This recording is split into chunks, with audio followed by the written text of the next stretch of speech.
Hello, my name is Helen Harris and I am an expert relationship therapist, marriage coach and a love addiction specialist.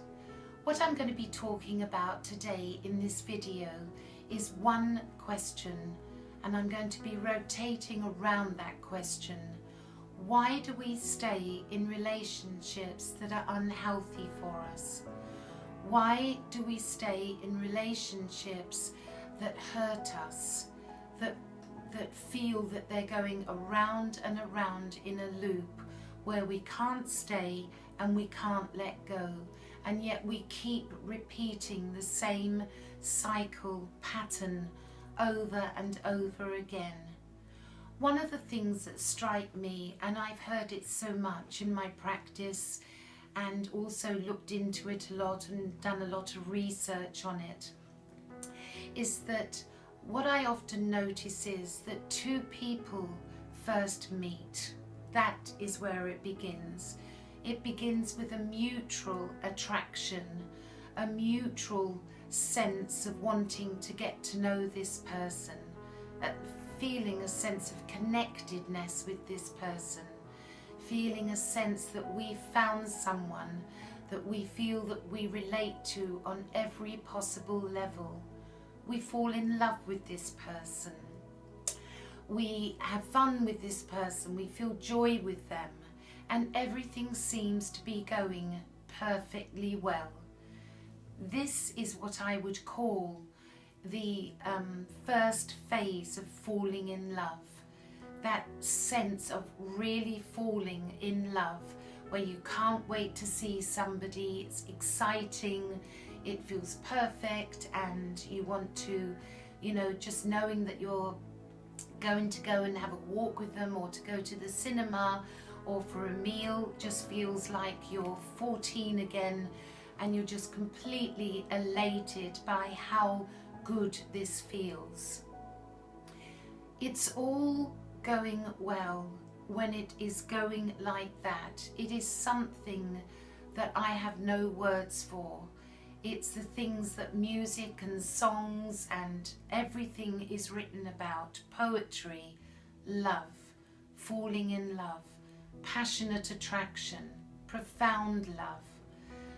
Where it begins, I believe, to go wrong when we get into this cycle is that it appears at the beginning that you think, well, how did this happen? How did we go from feeling that incredible sense of elatedness and excitement and profound love in the beginning to where we are now? And that's what I'm going to be speaking about more today. So I think where it begins is that we begin with a sense of mutual love, where what I call the love equilibrium is balanced. There's not a pursuer, there's not a pursued. It is life enhancing, it's mutual, and the connection is there. But what tends to happen is that one of the partners, and that might be you, and if it is, I do understand where you are right now, but that what you begin to feel is he or she isn't ringing me so much. Excuse me. They're not texting. They're not as active towards me. He's not conquesting me as much as he used to in the beginning. She feels like she's withdrawing from me. And this is the key factor, how this pattern, this negative cycle of unhealthy love and returning to the same place over and over again, this is where it begins. That I truly believe that what begins to happen is that one partner, because there's a whole array of reasons why this would happen, perhaps becomes more needy, looks to that person to complete them, projects everything that they've ever wanted on that one person. Then what begins to happen internally is that we begin to feel shame, vulnerability, feeling that we love too much, feeling too much yearning, too much longing, a sense of wanting to attach ourselves to that person, a sense of wanting to merge with that person, fuse with that person. Of course, we don't use all this jargon or language when it's happening to us. It happens when we begin to notice that our love isn't completely reciprocated. The love that we felt in the very beginning feels like it's moving further and further away. And do you know what's interesting and so sad is that what happens in this, it could just be that somebody has failed to call us or text us if it isn't as much as what they used to. Out of that one, and that is just one little thing, then it's very difficult to describe this because I'm speaking about whether it's men or women that go through this. So I'm just going to say you at the moment, or somebody that you might know. But when one person begins to move away, I call it kind of fleeing in the opposite direction, the other begins to feel insecure. Do they still want me? Do they feel the same that I do? They begin to feel needy, clingy, anxious, anxiety. It's been 5 hours and they haven't called me today or text me or whatever it might be. But in the beginning, they were just there with me all the time. They were excited. They were, I don't know, whether it's buying flowers or I call it more just being really present. We know when someone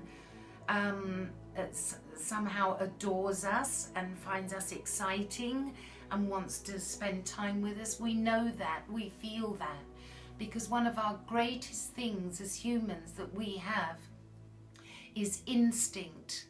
Now the problem is that when we intuitively feel that this person's moving away from us, what actually happens is we become more powerless, more vulnerable, more needy, more desperate. We try to hide it. We play games. We might switch our phones off to make it look like that we're preoccupied and busy. The problem is the moment, and it's almost like an energetic thing, that somebody senses our demand or our neediness or our loss of independence and projecting that onto them, or a sense of expectation or lack of appreciation or lack of our own individuality or our own sense of self-worth is at stake, or low self-esteem, they move far away. And all of this, you know, can happen without any words at all. If anything, I call it happens in the gap. So my greatest question at all, you know, my greatest question about this is, why is that? What is that about, that the more we implode in on a person, although we don't think that that's what we're doing, we just want to be with them. And that has a lot to do with the fact that they may be rejecting us, or they may be moving away from us, or not paying us the amount of attention that we need. And that is the very core of this kind of love loop. I want you, I don't want you, don't leave me. This whole thing about why two people are constantly, year after year or month after month, caught in a kind of an, I'm not even going to call it a negative cycle, but a very, very painful cycle where one wants more than the other. Why is it? I believe that it has something to do with codependency. Our lives are dependent on that person to bring us pleasure, completeness, wholeness, love. And that is a problem in itself. Well, it's not a problem in itself, but what happens is it frightens somebody, and so they begin to stay away more. They know that you want them and love them, so they become almost, it's reliable. They don't have the chase, there's no conquest, there's nothing, because love exists on some level. And I know this might sound very complex, but in the gap between one person and another. The moment that we fill in that gap and we make ourselves more than available to them, as if our life couldn't survive without them, the more the person will run in the opposite direction and often render you powerless, because you'd rather see them every now and then, or for 1 or 2 days, or for 1 or 2 moments, than ever lose them, because you fear that possibly you couldn't survive without them because you've become attached.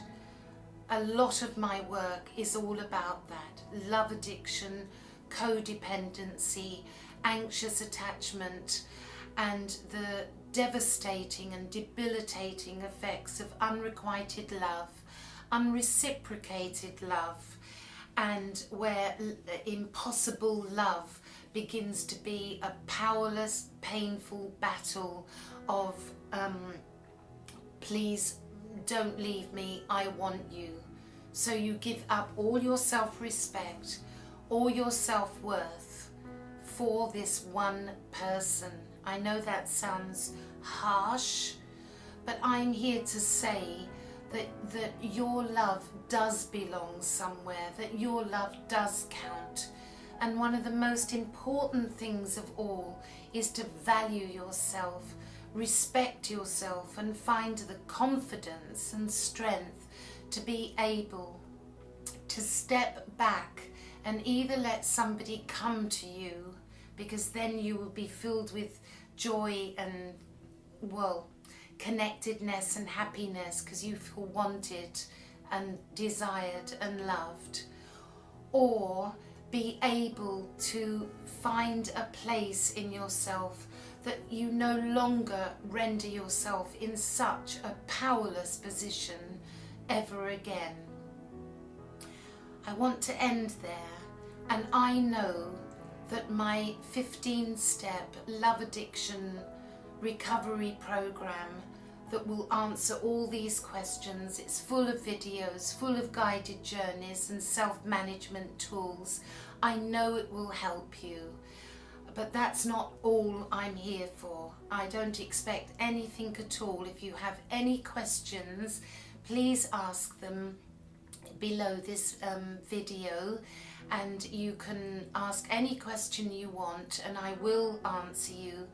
Failing that, please go to my website at www.helenmiaharris.com, and you will find many free downloads and many resources and many personal case studies of people that have suffered in this kind of way, when love withdrawal, grief and abandonment and rejection is part of their lives. So you take good care, and I look forward to speaking to you in other videos. All right?